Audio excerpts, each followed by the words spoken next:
les a synthétisés dans ce schéma-là qui permet de voir un petit peu les grandes phases.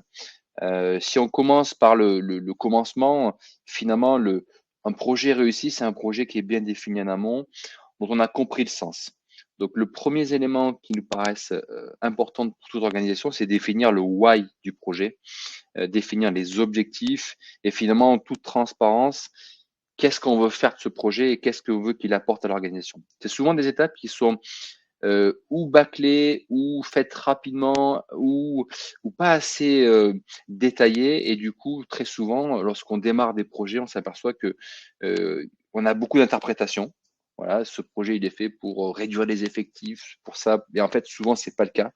Donc, pour démystifier ça, il est important que le sponsorship travaille avec les équipes sur le sens du projet, l'objectif et le partager pour que dès le départ, on ait un alignement qui soit fait et pas qu'on le paye tôt ou tard dans la vie du projet. Le deuxième élément, et tu l'as évoqué Auguste, c'est la préparation, hein.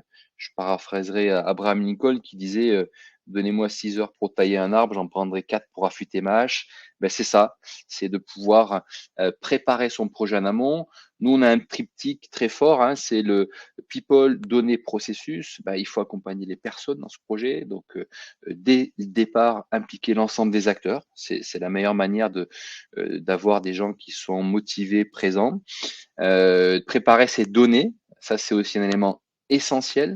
On l'a déjà évoqué dans une précédente webconférence. On sait que les données qu'on a sont rapidement obsolètes, de mauvaise qualité.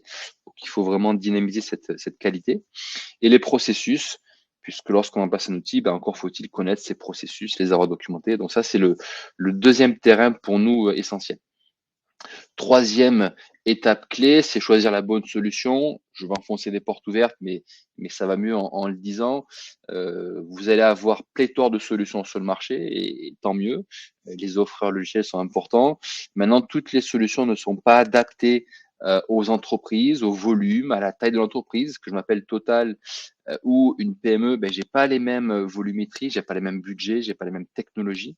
Donc là, il faut vraiment choisir la solution en fonction de son périmètre. Ça, c'est essentiel pour pas faire des erreurs de casting. Et une fois qu'on a choisi cette solution, ben, on rentre dans la quatrième étape, qui est le déploiement. Donc déployer une solution, ça demande un savoir-faire parce que, ben, encore une fois, chaque contexte est différent.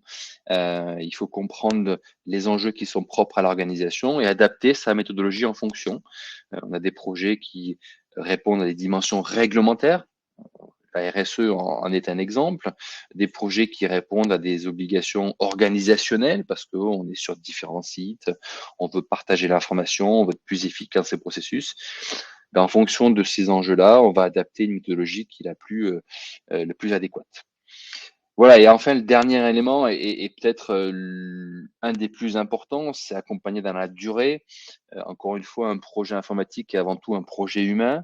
Euh, la résistance au changement fait partie intrinsèque de notre ADN. Donc, prendre soin de l'individu, déployer des solutions, ça demande de prendre en considération ces besoins-là. Et pour ça, ben, il faut des outils, il faut des méthodes.